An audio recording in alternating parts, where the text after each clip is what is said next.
Olá, bem-vindo a mais uma aula dos indicadores com o Toro de Ouro. Nessa aula, nós vamos falar do PMI, que é o Índice dos Gerentes de Compra. Esse, o PMI, para mim, é o indicador econômico mais fascinante de todos. É como se fosse a rainha do jogo de xadrez. É um indicador que eu mais gosto porque ele é bastante assertivo. Geralmente, ele acerta os movimentos. Basicamente, ele é uma pesquisa, né? O Purchase Manager Index, ou PMI, se traduz para o Índice de Gerentes de Compras em português, tá? Ele avalia as compras de matérias-primas nas empresas e por isso que ele é tão importante. Vamos ver, inclusive, onde ele se encaixa. Eu quero mostrar para vocês o ciclo econômico para a gente analisar depois onde ele se encaixa exatamente ali.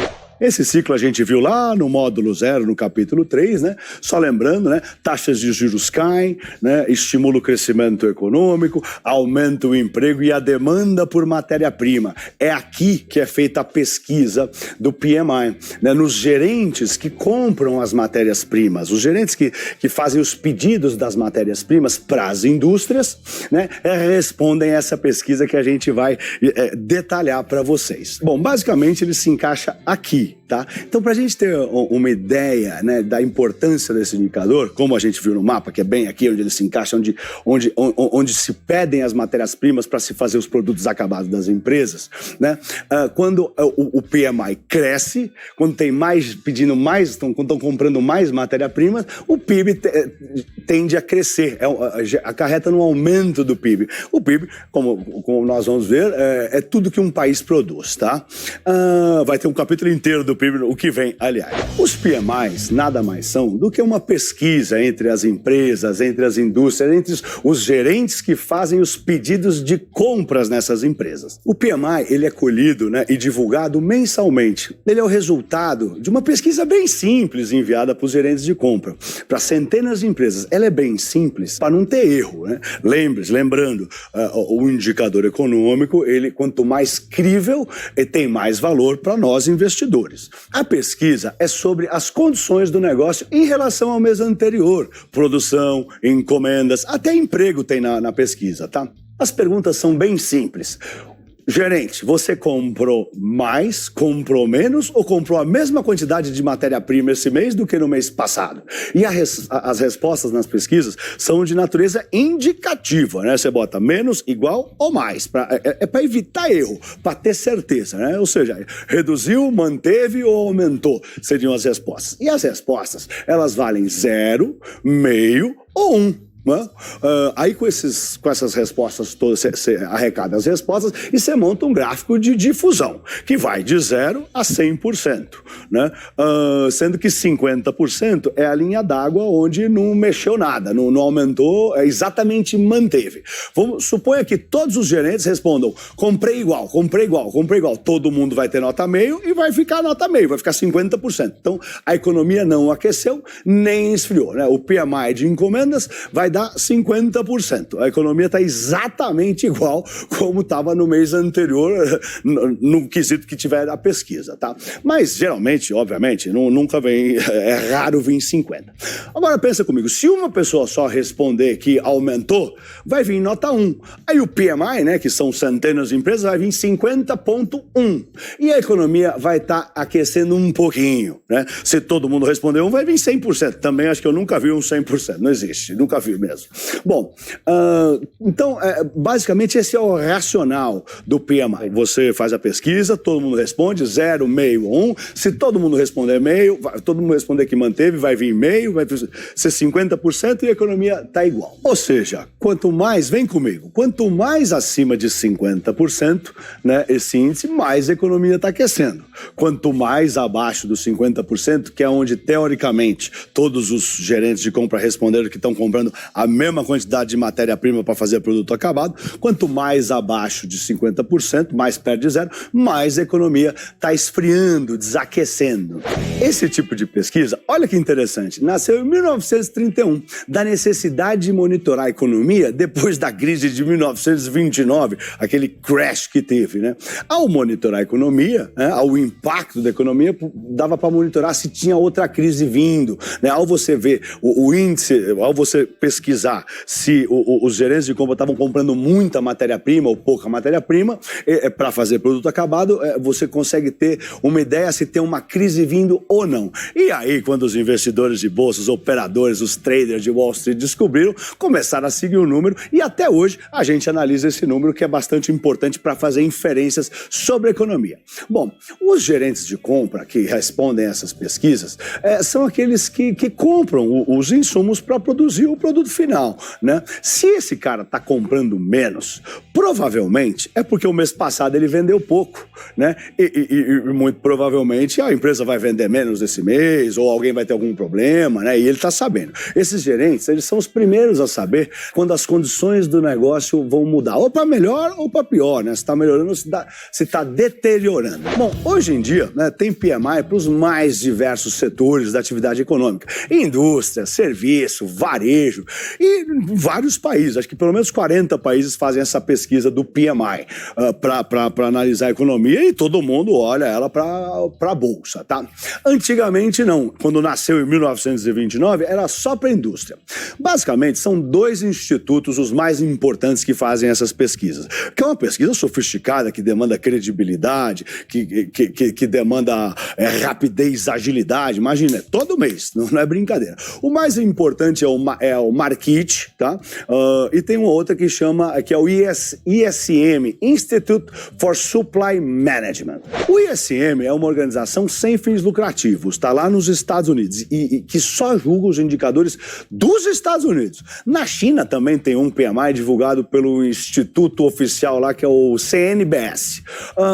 O PMI mais analisado, a pesquisa de gerentes de compra mais analisada, com maior histórico, claro, é o PMI da indústria americana. Eles que inventaram isso lá, como a gente falou, em 1929. Bom, acho que foi logo depois de 1931, desculpa, por causa de 29.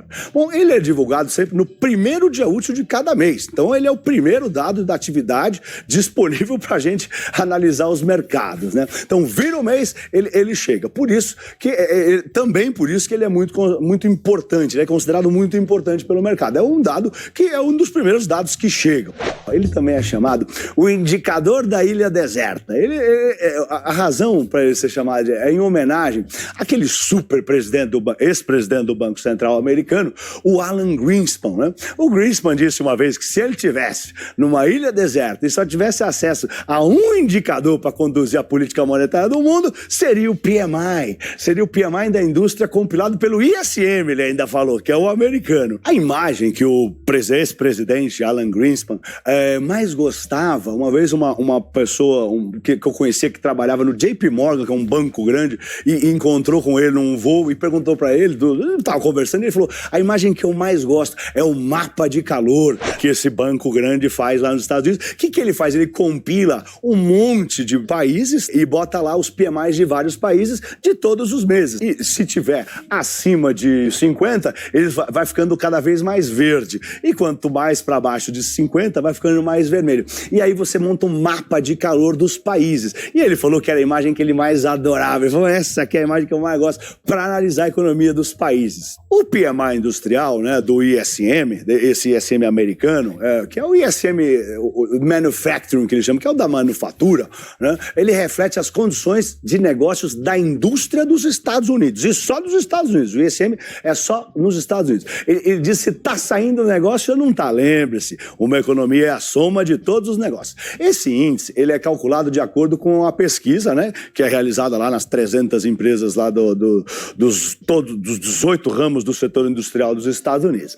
Esse PMI da indústria, do ISM, ele traz uma informação muito útil para a gente, né, sobre a atividade econômica dos Estados Unidos, mas não só da indústria, né, de vários setores. Essa relação, ela se explica pelo fato da indústria ser muito sensível a qualquer alteração na atividade econômica. Pega na indústria, o primeiro lugar que pega é na indústria. Se diminui os negócios na economia, a indústria é que sente primeiro, a indústria sente na hora e grita no PMI. Né? Aqui no caso do coronavírus, veja aqui, por exemplo, aqui no caso do coronavírus, fechou tudo, parou o mundo. O PMI afundou como nunca tinha afundado, porque estava tudo parado. É no PMI que a gente fica sabendo se a indústria está desaquecendo ou não, se está parado ou se está todo vapor. Por isso, o PMI ele pode sinalizar pontos de inversão econômica. Né? Quando ele está caindo muito provavelmente a economia vai desaquecer, que foi o que aconteceu aqui nesse caso do coronavírus. Né? Então, se começam a sair PMIs avermelhados, naquele mapa de calor que a gente viu que apareceu na hora que eu estava falando dele, né? As indústrias daquele setor ou daqueles países, ou do que o PMI estiver analisando, estão desacelerando. Provavelmente vão vender menos no mês seguinte. Se o cara está comprando menos matéria-prima, ele vai produzir menos produto acabado e vai vender menos.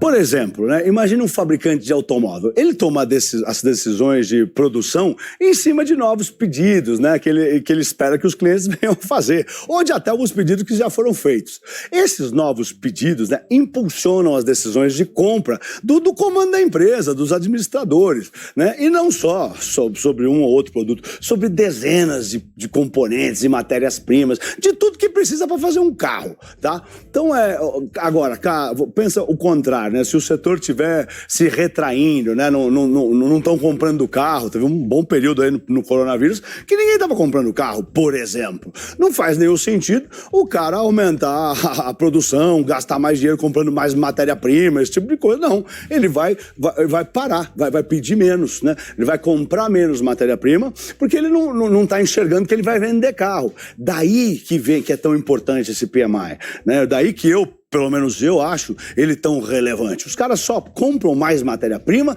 se eles estão enxergando que vão vender mais, tá bom? Algumas variáveis desse PMI são antecedentes, né? Eles antecipam a atividade econômica, como, por exemplo, pedidos novas encomendas, né? E outras, elas são mais atrasadas, né? São o que a gente considera dados atrasados, como estoque, inventário, né?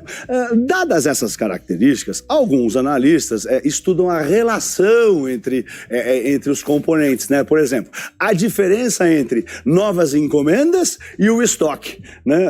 Do inventário. Ou seja, qual que é o diferencial entre a produção futura e o estoque que está na indústria, né? E isso vai dar uma ideia para a gente que está de fora, analisando, da demanda, de quanto vai ser, qual que vai ser a demanda para o mês que vem. Desse modo, quando a diferença entre a produção futura e o estoque é positiva, né, na pesquisa, indica uma maior produção futura, né? Vai fazer mais produtos para vender, né? E isso está relacionado diretamente com o crescimento econômico.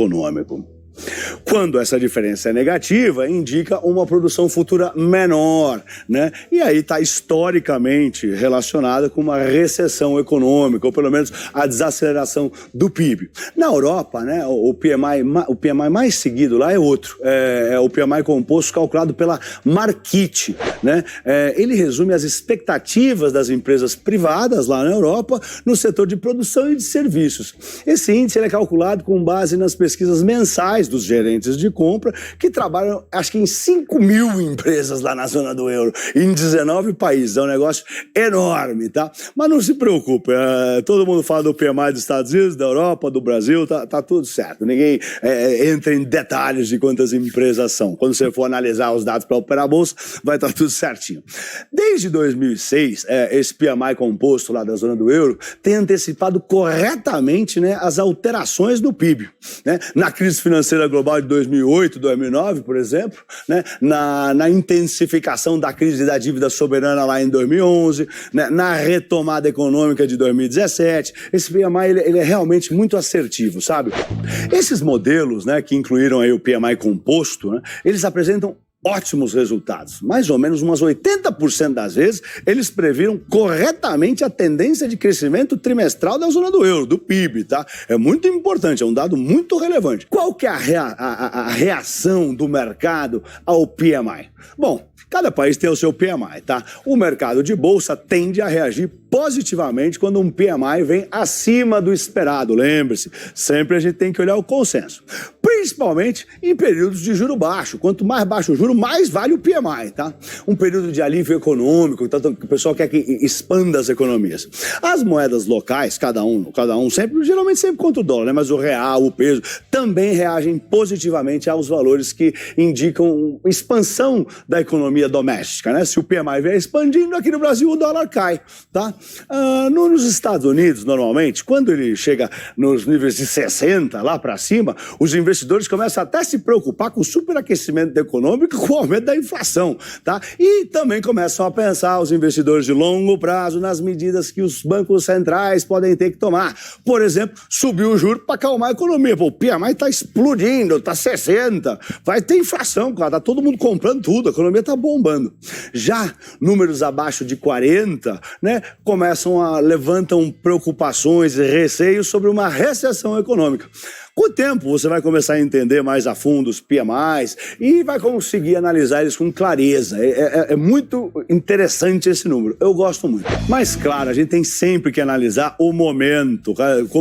Qual que é o momento da economia para analisar. Por exemplo, vou falar para vocês um exemplo de que o PMI aqui no Brasil ficou perto de 60 e não preocupou, né? O setor manufatureiro no Brasil registrou um crescimento recorde em julho de 2020. O que aconteceu? Diante da forte alta de encomendas depois da reabertura econômica por causa do coronavírus, né? De acordo com a pesquisa do PMI, as compras, os pedidos dos gerentes aumentaram demais, né? O PMI, né, que faz no mundo inteiro a pesquisa, também faz aqui no Brasil, tá? O Markit PMI que faz aqui, não é o ISM. O ISM é só nos Estados Unidos. Bom, o PMI da indústria do Brasil, de julho de 2020, ele saltou de 51,6 para 58,2 em julho, bem acima da marca dos 50, que separa o crescimento da contração econômica. Foi o recorde, foi o touro de ouro da época, do momento ali, foi a máxima histórica, o maior PMI que a gente já tinha visto. Mas essa alta, ela tem que ser analisada com carinho, com cuidado. Vamos analisar. Pensa comigo, lembra do coronavírus? Estava tudo fechado, estava tudo encerrado, nada estava funcionando. Então, e a pesquisa, ela é básica. A resposta é, comprei mais coisa que o mês passado, comprei igual, comprei mais do que o mês passado. Se estava tudo fechado, você faz a pesquisa, se ele comprou um fósforo, já estava comprando mais. Então, todo mundo respondeu, 58% dos gerentes responderam que estavam comprando mais. Então, foi um PMI que não valeu tanto para levantar a bolsa. Por quê? Porque todo mundo entendeu e falou, pô, mas estava tudo fechado. Claro que o PMI ia vir forte. Diferente do PMI seguinte do mês de agosto. No mês de agosto saiu outro PMI, né, do Brasil, que mostrou que ele foi acho que de 58 para 60 e pouco, para cima de 60, né, que nos Estados Unidos já até preocupa com alta de juros. Então, esse segundo PMI, esse segundo PMI realmente trouxe uma impressão para os agentes do mercado, para os investidores, para os traders, para os operadores, de que o Brasil estava se reaquecendo. E aí sim, nesse dia, a bolsa subiu e subiu bem. Cada indicador tem uma história, cada indicador tem um segredo, né? Então essa expansão recorde do Brasil, a gente primeiro bateu o recorde em julho, depois em agosto a gente entendeu que o primeiro não foi tão forte e que o segundo sim. Também eu separei outros indicadores qualitativos, outras pesquisas de confiança de consumidores, tá? Essas pesquisas são feitas com o objetivo de monitorar o consumo, né, das famílias, o consumo futuro, agora e futuro das famílias. Bom, existem 3 pesquisas importantes, né, que eu quero falar para vocês. No longo prazo, aliás, essas pesquisas, elas todas tendem a se mexer junto, né? As pesquisas são um reflexo do humor dos consumidores, né, agora e as expectativas para frente, né? Às vezes, a gente, né, os consumidores, a gente se preocupa mais, por exemplo, com a inflação que com o desemprego, para consumir, por exemplo, né? Às vezes é o contrário, às vezes a gente se preocupa mais com o emprego, se a gente for perder o emprego é melhor não consumir, né? Mas se for ter inflação pra caramba é melhor comprar tudo agora. Cada hora é uma hora. Bom, elas também são acompanhadas muito de perto pelos investidores e em momentos de crise ou pânico, né, ainda elas têm, dependendo do momento, mais valor ou menos valor. Bom, Vamos lá, confiança do consumidor. Quanto maior a confiança do consumidor, menor é a incerteza sobre o futuro, né? Diminui o ímpeto da precaução, né? De poupar, né? Aumenta o consumo. A confiança do consumidor tem um poder meio preditivo, né? É modesto, mas significativo, tá? Ele consegue prever o aumento da renda do trabalho, né? Vários estudos mostram, né, que aqueles períodos de contração econômica, eles vêm junto de uma queda forte nessas pesquisas de confiança do consumidor. As três mais importantes são o Conference Board, que é um instituto independente de pesquisa econômica nos Estados Unidos, tá? Tem o Índice de Confiança do Consumidor, também nos Estados Unidos, é um indicador muito importante, que ele consegue prever o gasto do consumidor nos Estados Unidos, né? Que é, obviamente, o consumo é a parte mais importante da atividade econômica total, né? Se esse número aí vier alto, né, se ele vier forte, significa que tem mais otimismo do consumidor, que ele vai gastar mais. Quando o número vem melhor que o esperado, a expectativa é que seja bom, por exemplo, pro dólar, né? E ruim pro real, ou seja, o real sobe, o dólar sobe, tá? Então é ruim para nós aqui. Se você vai operar dólar, fica de olho nisso. Por outro lado, se a confiança do consumidor americano estiver baixa, né, tende a ser negativo pro dólar e tende a ser positivo pro real, ou seja, o dólar tende a cair, tá bom? Bom, a confiança mensal do consumidor da Universidade de Michigan é outro dado muito importante, outra pesquisa muito importante. É outro índice de confiança bem aguardado pelo mercado, né? E que faz preço, tá? Eu considero ele de média relevância. Gente, é isso aí. Se precisar rever essa aula, reveja. O resumo é basicamente, se o PMI, se a pesquisa vem, a soma dos resultados dá bem acima de 50, a economia está expandindo, é bom para a bolsa. Se vem abaixo de 50, a economia está retraindo, está esfriando, está desaquecendo, é ruim para a bolsa. Nos vemos na aula que vem. Vai, Torinho!